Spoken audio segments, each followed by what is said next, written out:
crawfish. I think I'm going to try some type of crawl bait in here. This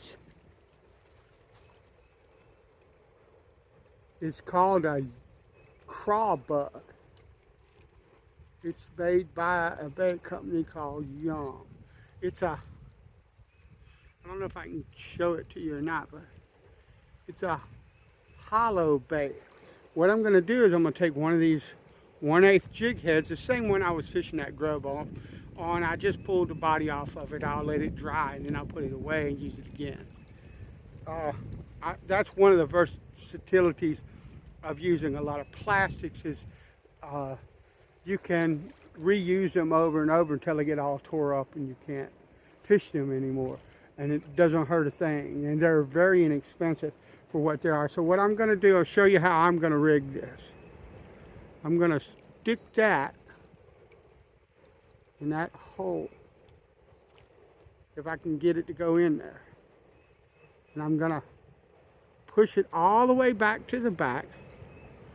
And then I'm going to twist it so that the hook is facing up like that, right?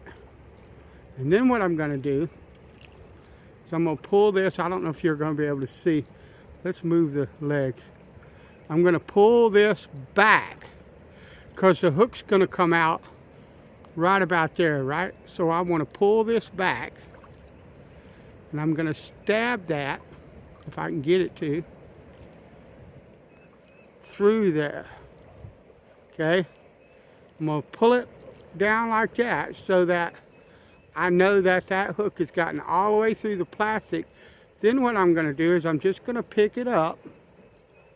It's hard to do this and try to film it and show you what I'm doing. I'm going to pick it up and I'm going to kind of skin that hook into the body. I don't want it, I want when a fish bites it, it goes down like that and exposes that hook. I don't want it buried so much into that plastic that when the fish bites it, it won't set the hook. And then what I'm going to do, the little eyelet that you tie the line to is right here, and I'm going to push that down.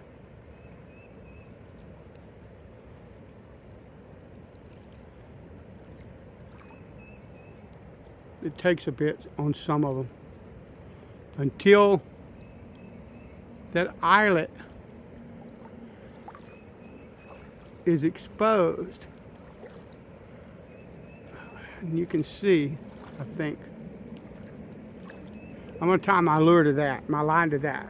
And we're going to throw Mr. Crawl Bug, or whatever he's called. I believe that's what he's called. We're going to throw him out there. See if we catch anything. My guess is it's probably not a whole lot that's going to be biting, but we're going to find out.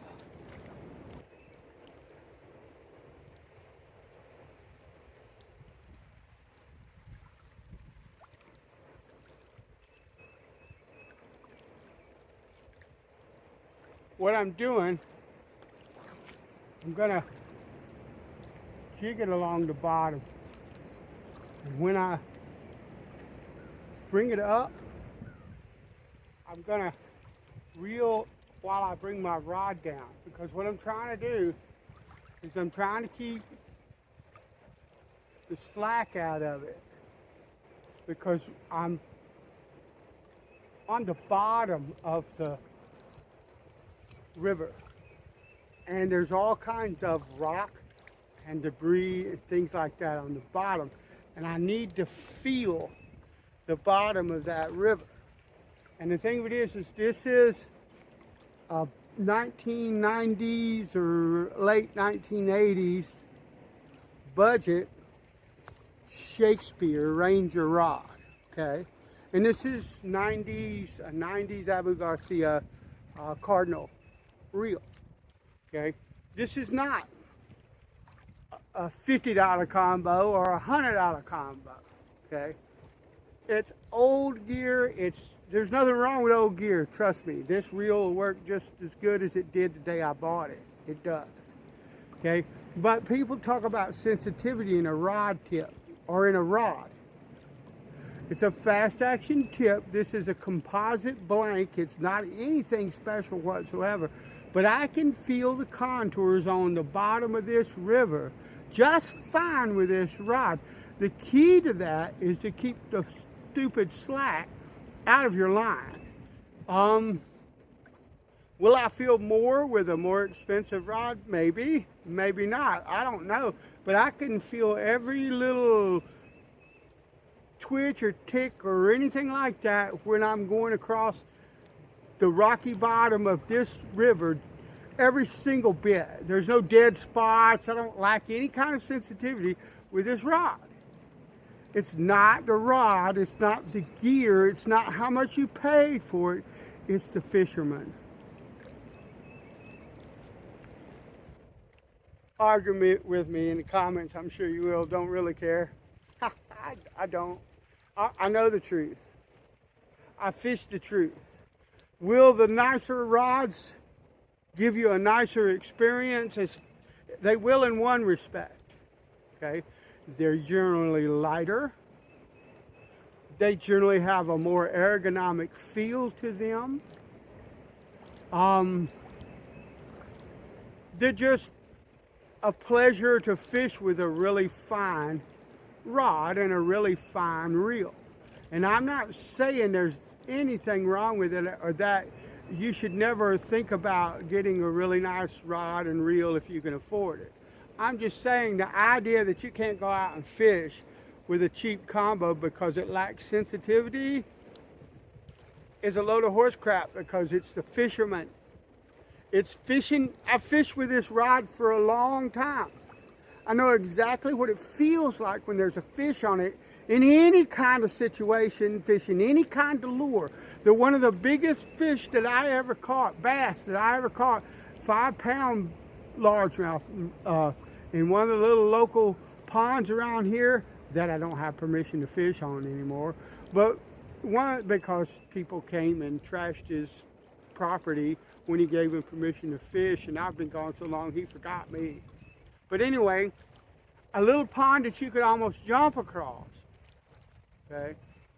And I threw a black plastic worm, Texas rigged, the kind of rig they tell you need a high degree of sensitivity to feel whether or not the fish is on the line. The bite from a bass, that's when you're fishing a Carolina rig, it could just be as simple as there's no more weight on the end of that line. You're gonna feel that. I'm sorry, but you are. You know? And I caught it on this rod with a black Texas rigged worm. And it hung on my raw for probably 20 years. So, you know, by the way, I would never do that again. I would never send a fish to a taxidermist, because I put that thing on the wall, and I had it for about 20 years. And then, of course, the fin started to deteriorate and all of that, and I ended up having to throw it away. And it's just, in my opinion, it's a waste of money. But you do what you want. You do you, and I'll do me. But no, I don't. I want a nicer rod, but I don't need a nicer rod to do anything out of here on this river, to do anything in any lake, any pond, any creek, any stream, anything else that I want to do. This will work just fine. And I'll catch all kinds of blooming fish on it when they're biting. They ain't biting today.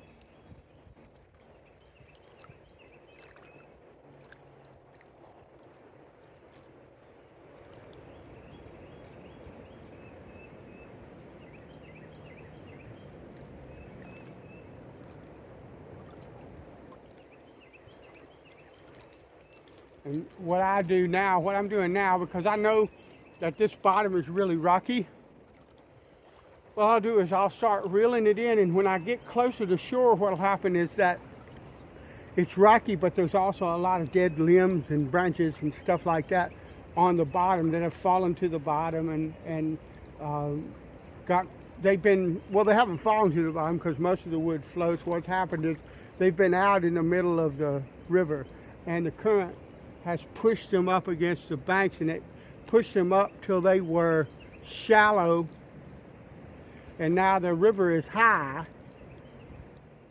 and so there's a lot of debris right up next to the bank, about 10, 15 feet away from the bank.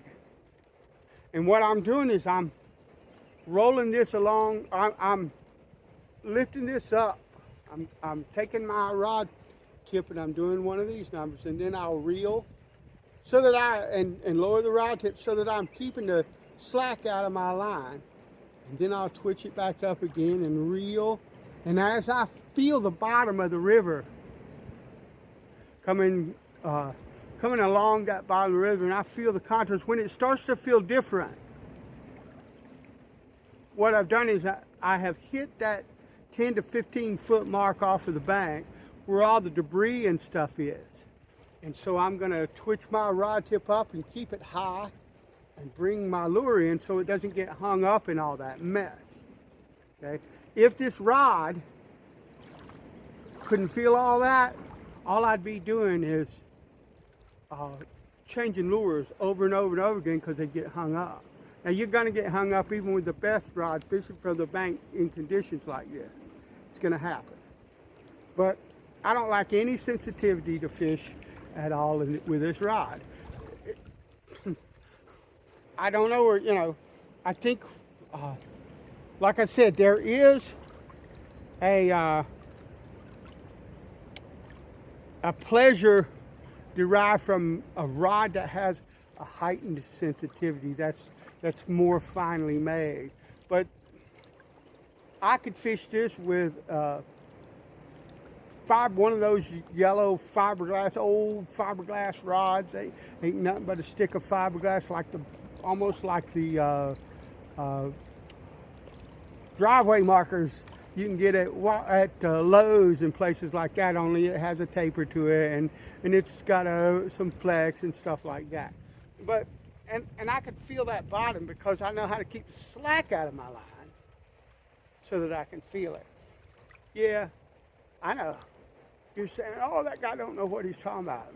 Keep saying it. I don't really care. It doesn't bother me. That is the truth. It's the fisherman. It's not and to some extent the lure, and whether or not he can find the fish. If there's fish out there and I'm hitting them, sooner or later they're going to bite. Almost anything I throw out there, if they're hungry, will work. If I present it right, if I present it in a natural way, that's what catches fish.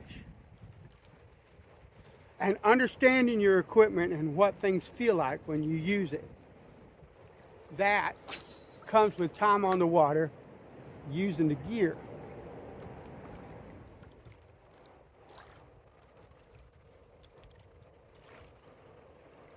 It doesn't come because you've got a $400 rod. That $400 rod is just a bonus. I'm hung up. That $400 rod is a bonus for the guy that already knows what he's doing. See, now I come loose. That's one of the things about this is it's rigged so that that hook is buried in that plastic and it won't come out unless something compresses this. And so what's happening is this thing, probably the back part of that tail, it's probably catching things, and I'll pull it and it'll flip over. Whatever, that's what it feels like is happening to me.